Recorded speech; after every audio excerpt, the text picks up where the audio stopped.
ដង្ហើមចុងក្រោយហោះចេញពីទ្រូង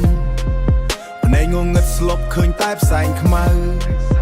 អញឈរម្នាក់ឯងលើផ្លូវបំបែក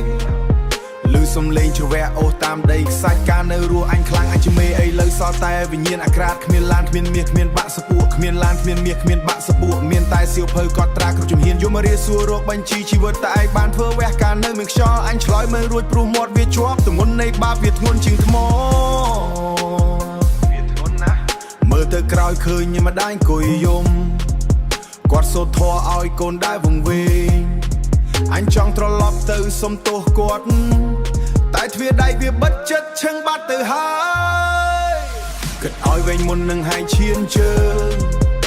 ជីវិតនេះខ្លីដូចជាពោះទឹកគិតឲ្យវិញមុននឹងហែងសាងបាប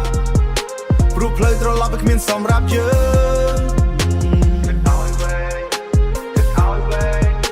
វាស្នាយសរសេររយដោយដៃហែងនៅក្នុងពួកជ្រាំអញធ្លាប់ជាស្ដេច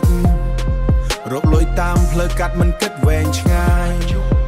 អើក្រៅជាយីហោល្បីគ្រប់យ៉ាងតែចិត្តខាងក្នុងវាស្អុយរលួយអញភ្លេចមើលមនុស្សដែលនៅជុំវិញភ្លេចមើលវេទនារបស់អ្នកដទៃឥឡូវឈរវេទនារបស់អ្នកដទៃឥឡូវឈរនៅមុខផ្ទះខ្លាញ់ក្តៅគ្មានអាវក្រោះណាការពារអញបានយុទ្ធតែក្រោះណាការពារអញបានយុទ្ធតែពិតវាមិនមែននៅតែលាការវានៅទីនេះកន្លែងដែលបនបាបវាថ្លឹងវានៅទីនេះកន្លែងដែលបនបាបវាថ្លឹងហើយក្បត់មិត្តក្បត់គ្រួសារដើម្បីតែអំណាចដែលយកមកមិនបានសំឡេងស្គរវេដាស្មារតីឲ្យដឹងថាអ្វីដែលឯងមានវាគ្រាន់តែខ្ចីពេលនេះដល់ឯងមានវាគ្រាន់តែខ្ចីពេលនេះដល់ពេលសងគេវិញហើយគិតឲ្យវែងបន្តិចទៅអាសម្លាញ់គិតឲ្យវែងមុននឹងហែងឈានជើងជីវិតនេះខ្លីដូចជាពោះទឹក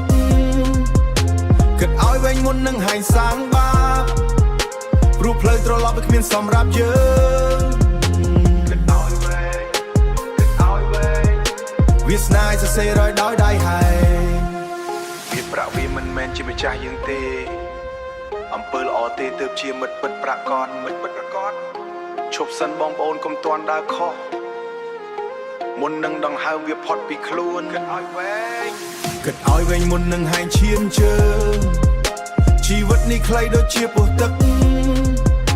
គិតឲ្យវែងមុននឹងហែងសាងបាបគិតឲ្យវែងវាស្នាយសរសេររយដោយដៃហែងផ្លូវវែងឆ្ងាយណាស់កុំចាំដល់យឺតពេក